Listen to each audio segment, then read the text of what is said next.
Hey guys, welcome back. I hope you are having an amazing day. Let's get right into the stories. The first one is an entitled People Story. I've lived in my house for over 15 years now and never had any issues with neighbors or property lines. My house is on a decent amount of land, about 5 acres, so there's plenty of space between me and the neighbors on either side. The property lines are clearly marked, and I've never had any confusion about what belongs to me versus the neighbors. That all changed when the Jones family moved in next door about 6 months ago. Right from the start, Karen Jones rubbed me the wrong way. She just had this attitude about her. Really entitled. Thinks the world revolves around her, and she was always trying to get all up in everyone's business. About a month after they moved in, I was doing some landscaping work in my backyard. I was way back near the line between my property and the Jones land, trimming some trees and clearing out some brush. This was clearly on my side of the property line, well within the boundaries of my land. As I'm working, I notice Karen Jones marching over from her yard. She comes right up to me and says in this snotty tone, "Just what do you think you're doing over here?" I was so confused and just said, landscaping my own yard. And she goes, "This is our land, not yours. You need to leave immediately and stop trespassing on our property." Now I'm really scratching my head because she was clearly mistaken. I've lived here for years and know exactly where my land ends and the Jones begins, but she is adamant that I'm on their property and trespassing. I try to explain nicely that she's mistaken, and even walk over to show her the property markers and where we are in relation to them, but she won't hear it. She keeps insisting this is their land, and that I need to get off our property now before I call the police. At this point, I'm getting annoyed. I firmly tell her again that this is my land. I'm well within my property boundaries, and she is mistaken. I even offer to walk back to the house and show her the official survey and property deeds. But Karen is having none of it. She pulls out her cell phone and loudly announces that she's calling the police to report me for trespassing. I threw my hands up in exasperation and went back to working, figuring eventually she or the cops would realize how ridiculous this was. About 15 minutes later, a police cruiser pulls up. The officer gets out and Karen immediately starts yelling about me trespassing. I calmly greet the officer and explain the situation, that I'm doing work on my own land, well within my property lines, but my new neighbor seems to think it's her land. The officer asks to see our respective property maps and deeds. Of course, mine clearly show where my land ends and the Jones begins. The officer walks the boundary with me and verifies I am well within my own yard. He apologizes for the confusion, thanks me for my patience, and turns to Karen and advises her to be more careful about surveying her property lines before making accusations. Karen turns red, sputtering and trying to insist it's still her land. But the officer shuts her down, saying it's pretty clear she's mistaken. She finally storms off back to her house, as the officer again apologizes to me before leaving. I had hoped that would be the end of it, now that Karen had been set straight about the property lines. But unfortunately, it was just the beginning. Over the next few weeks, there were multiple more incidents where Karen accused me of trespassing or encroaching on her property, when I was always clearly on my own land. She called the police several more times, but after coming out and talking to me and seeing my side, they made it clear Karen was in the wrong. It got so frequent that one officer threatened to charge Karen with misuse of police resources if she kept calling them out unnecessarily. That managed to calm things down for about a month. Until this past weekend, that is. I was doing some yard work near the property line, like I've done without incident hundreds of times before. After about an hour, I noticed an unusual amount of police vehicles descending on my property. I walked around to the front yard to see what was going on, only to be met by the sight of 4 cop cars parked in front of my house, lights flashing, officers standing around talking on their radios. I approached cautiously and asked what was going on. Karen emerged from the middle of the fray, yelling and pointing at me. "That's him! That's the trespasser!" One officer asked if I knew this woman or why she might accuse me of trespassing. I quickly explained about the ongoing disputes over the property lines. The officer looked exasperated and said they had received a call from Karen, alleging a dangerous trespasser on her property and requesting immediate backup. I showed the officers my property map and pointed out exactly where I was working today, well on my side. After scrutinizing the boundaries, they determined this was clearly another false accusation. The lead officer walked over to Karen and I overheard him lecture her about misusing the cop system and wasting precious police resources with her false reports. This time he didn't just threaten. He actually gave her a citation carrying a hefty fine for disorderly conduct and misuse of 911. As the officers dispersed to leave, I heard Karen yelling after them that I had clearly moved the property markers. Yeah, right. And she would be suing the police department for not protecting her rights. The officers mostly just ignored her. I thought about trying to smooth things over with my hostile neighbor, but I quickly realized she was completely irrational and unwilling to accept basic facts. At this point, I decided my best bet is just to document everything meticulously in case this escalates to legal action, and to avoid her as much as humanly possible. I'm also looking into installing security cameras covering my entire property just in case she tries to pull anything else. It's a shame to have to go to these lengths when I've never had an issue with previous neighbors. But Karen has proven herself to be an entirely unreasonable and possibly unstable individual. I can only hope she eventually accepts reality and leaves me alone to enjoy my own land in peace. The next one is a pro-revenge story. So this happened about 3 years ago and figured it would make a good revenge story. I met a guy while vacationing in California one summer. Really nice guy, and he always wanted to do something fun and different every day. From hiking, paintballing, swimming, or going out on the ocean. After the vacation ended, we kept in touch, and over the course of the next year we decided I would move to California. I work in healthcare as a nurse, so getting a job almost anywhere isn't tough. Just as the new nurse, your hours are going to be crappy. No surprise, so after we've lived together for a few months and my hours being terrible, they go back to normal hours and we can really spend more time together. I'm not really one to snoop around. He had a safe in the bedroom where we kept basic safe stuff like passports, SS cards, birth certificates, etc. One day I had to produce my birth certificate and had to go into the safe while he wasn't home. I found my birth certificate easily, but next to it was a birth certificate with an entirely different name and DOB than what his was. So I asked him about it and he got super defensive and yelled at me for snooping. Totally out of character for him, as I've never seen him yell before. I still wanted to know WTF, and based on his reaction and the fact I moved to a different state to be with him, I deserved to know if he was hiding anything. A few days later, he finally tells me the truth. He used to be married and had twins. This caught me off guard because normally you tell someone you are in a relationship with if you have kids. That doesn't bother me as much as him using a different name than what his real name is. So he decides this is the time to be totally honest with me. Tells me he didn't want to pay child support or alimony because she was cheating on him, but he couldn't prove it in court and he believed the kids weren't his, even though he also admitted they did a paternity test and he's the father. So he simply started using his old friend's name and information that he for some reason had after they were college roommates. So many red flags are now flying. Why did he have his roommate's birth certificate and social? He never did answer that, and Googling the name never did turn anything up. Then he decided to admit he's been cheating on me ever since I moved out here, since we are being honest, and he finally could share his life with someone. WTF. So I moved out that very night to sleep on another nurse's couch. He, however, refused to leave me alone and eventually started to threaten me over the phone. Big mistake, you just admitted to skipping out on child support, alimony, court orders, and identity theft. I started looking up his hometown and state, one thing he didn't seem to lie about, and found public records of his divorce and tracked down his ex-wife on Facebook. After she finally responded about a week later, she confirmed from pictures it was him and was really interested in knowing where he was. Turns out he not only skipped out on child support and alimony, but he also stole her car years ago when he left and opened several credit cards in her name before he decided to leave town and was wanted for all of that. I mildly kept in touch with him, telling him I needed time to figure it all out before we could try again. About 2 months later, he was arrested and began proceedings to get him transported back to his home state. He did call me from jail for about a week, but I refused to pay for the calls. He then had his attorney contact me, and I told his attorney that if he ever contacted me again, I'd call the cops for harassment. I then started searching his name and everything through his home state's court access site, and found out he was sentenced to 6 years for the credit cards, motor vehicle theft, theft of a firearm, and several contempt of court charges. I kept in contact with the ex-wife for a bit. She was thankful they finally found him. Also, for a bit more on top, it turns out once he gets out of prison in his home state, he will arrested and charged for the stuff that they uncovered and figured out in California over the past few years. Turns out he also did a good amount of credit card fraud out there. So don't threaten to smash someone's face in for breaking up with you if you are committing identity theft and are on the run from child support. The next one is a petty revenge story.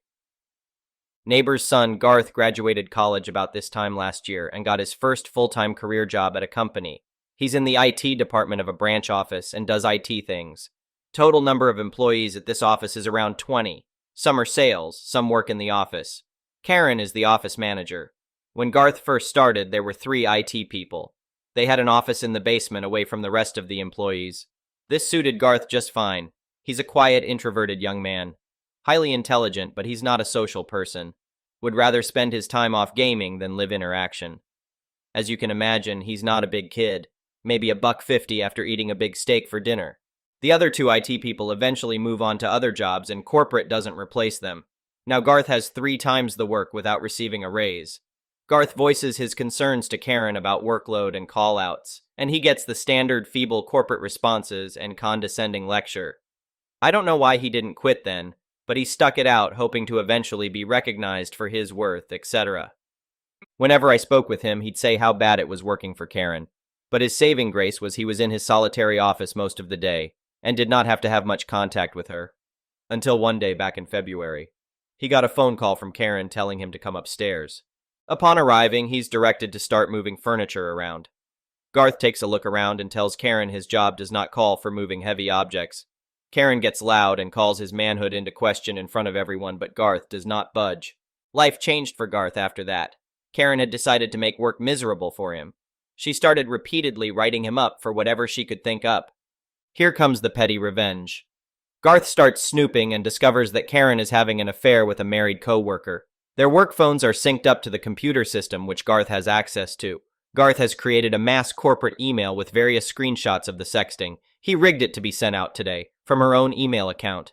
The beauty of it all. Garth walked in Friday and tendered his resignation to corporate HR. He left his ID card and whatever else on Karen's desk.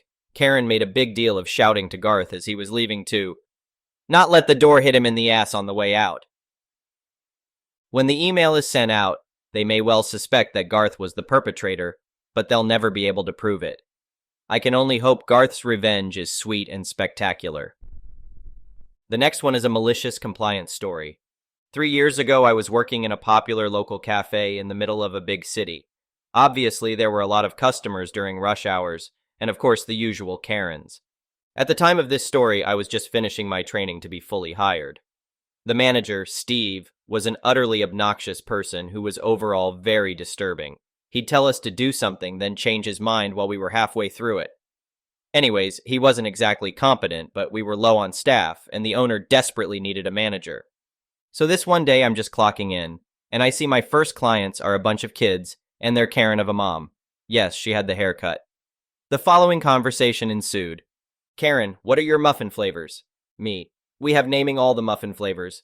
Karen, interrupting me. No, I'll just take one of those special edition muffins. Points to the back of the kitchen, like she's expecting me to make them for her. Me. Oh, sorry. Those are limited edition muffins. We don't have them anymore. Karen, rolling her eyes. Yeah, I know. Just give me 5 of them. Me, a bit louder, thinking she didn't hear me.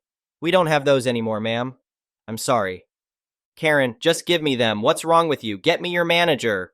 Now at this point I'm pretty pissed because this woman is screaming at me at the top of her lungs and gathering all the attention towards her. So I do as she asked and get her the manager. Steve looks mad as soon as I disturb him. He goes to see the Karen and comes back to me. Steve, just give her the muffins now. Me, we don't have any of those muffins left. I already explained that to her. Steve, there are some left. Just find them.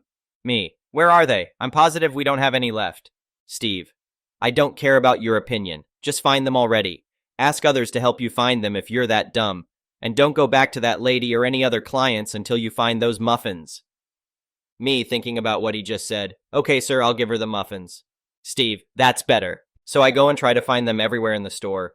Of course, there is none left as the muffins are seasonal items, and since none arrived in stock, there is no special edition muffins left. QMC. Since Steve told me to not go back to that lady or any other clients until I found the muffins, I do exactly that. Since he also told me to ask others for help, I make sure to let every employee know my desperate need for help in finding the muffins. In the end, since no one likes Steve anyways, we all went searching for the muffins. For several hours, clients kept pouring in until one of them dared to ask what we were all doing running around. I calmly explained that our manager sent us searching for something and we couldn't work until we found it. I insisted that our hands were tied and we couldn't serve them until our manager said so. Every single client went banging on Steve's door demanding to talk to him. As soon as he opened the door, everyone started yelling at him to let the employees serve them. Visibly confused by so much people in the cafe and in front of him, he shouted my name. I wasn't allowed to stop searching, so I replied by yelling back too. He eventually came in front of me and asked me what the duck was going on. The following conversation was priceless. Me: "Oh, I was just searching for the muffins." Steve, looking like he was about to pass out: "What? Why?" Me: "Well, you asked me to find them and to get help if needed. You insisted I shouldn't go serve anyone until I find them. Since we never found them, we never got to work again." Steve, realizing he just lost hours of profits: "Seriously? Go back to work now." Me, with a smug on my face: "But we didn't find the muffins yet, sir. Would you like to search with us?" Steve went ballistic on me, saying this was insubordination, that I had the IQ of a slug, etc. Meanwhile, the Karen sent multiple complaints to the owner about the manager. At the end of the day, the owner personally came in to announce to Steve he was fired and replaced by one of my coworkers. We never had any other seasonal muffins after that. The next one is an entitled people story. So he's trying to turn this around on me, which I knew he was. He says he's disappointed in me. His mom is a hoarder, and I've spent the last week throwing stuff away just for her to be passive-aggressive. Update. Now he's trying to say he's sorry, that he didn't realize that's how I looked at the situation, blah blah blah. He said he offered to go with his mom. WTF. He didn't come home early or even take a day off until my mom had been gone almost a month. So my mom, 57, I'm F25, passed away last April, rather unexpectedly. I'm upset, so please be warned. When my mom died, I grieved alone. My husband nor my in-laws could take time off work, or so they said. I had to view my mother's body alone because my husband said he couldn't leave his employees in charge of a disinter/re-enter. That's just fancy language in the funeral industry for having to redo a service for whatever reason. His employees have since said that they would have gladly taken over so he could have went with me, but he didn't want to leave. My mill mom got sick less than a month after my mom passed, and all that was dumped on me. Nobody seemed to remember I was grieving. My mill's uncle, so my husband's great uncle, passed away this past weekend. My husband called earlier this morning to tell me he was going to drive an hour home from work and then drive 2+ hours to take his mom to the viewing at 6 p.m. Then get home at God knows what time. I blew up. I told him to duck off and leave me alone. Anytime I say anything, I get told the situations aren't comparable or it's different. I don't see how. Nobody cared about me last year. He only said he wasn't going when I told him fine, go. But your clothes are in closet, you can get them yourself. He's a man baby who can't find something even if it's right in front of his face. I don't think I'm wrong here. The next one is an entitled parent story. I've, 21M, been in a surprisingly successful relationship for the past year and a half, ever since I moved to Europe to start my studies. Honestly didn't think I'd hold it together this long, but hey, the girl actually likes me. Shocker. She's honestly perfect. Spiritually, she is a neckbeard, and I love her for it. My parents, not so much. Not because of her personality, they don't care about little things like that. She's European, and that's the problem. My parents belong to a minority in the Middle East. We believe in a lot of things, but the kicker is that if you marry outside your faith, you get excommunicated, disowned, not allowed back in the village, the whole shazam. And since there's so little of us, privileges are handed out so that finding the love of your life would still be possible. Dude down the street assaulted a child. It's fine. We'll just introduce my daughter to him. I'm sure he's a good man. Son fell in love with your niece? It's fine. Matters of the heart are complicated. Your daughter fell in love with an Englishman after 8 years of living in England. Burn her at the stake. I feel like my mom genuinely thought that I was going to move back home to the village and meet someone there, like she and her siblings did. But surprise, surprise, I wasn't a fan of it. Especially since her siblings consist of her sister, who married a man 20 years younger than her brother who married his cousin, and her other brother, who's on his third marriage, with a woman who can only be described as a vanilla-flavored biscuit. Ever since I got into a relationship, my parents have been relatively supportive. I feel like my mom was just glad I'm not gay, since I wasn't like the other boys in high school. And my dad, in true dad fashion, was just happy I was getting some. 1.5 years later, they started showing their concern. My dad regularly sits me down for talks about our heritage, and my mom regularly jokes about setting me up with my future bride. Whenever I bring up something remotely serious about my girlfriend, they get visibly upset. I'm in a position right now where I possibly have to move cities. The fact that I want to stay where I am because I'm not exactly enthusiastic about leaving my girlfriend and the life I've built here caused them to short-circuit. All of a sudden, my poor academic performance wasn't due to my many mental health problems, or COVID, or just my lack of interest in the subject. It was the witch who seduced me and led me astray. because their golden boy is definitely incapable of making poor decisions himself. So yeah, it got to a point where they're trying their hardest to force me to move cities just to get away from my girlfriend. They're arguing about it every phone call now, and if I just give it time, they're going to add the financial pressure on top of that. That's fun. I just really hope they mellow out soon, if not for me, for my siblings' sakes. I'm the oldest, so I get the brunt of the generational friction, but I only hope it gets better when they get older. Thank you for watching. I would really appreciate it if you could like the video and subscribe to our channel if you haven't already. We'll see you again tomorrow.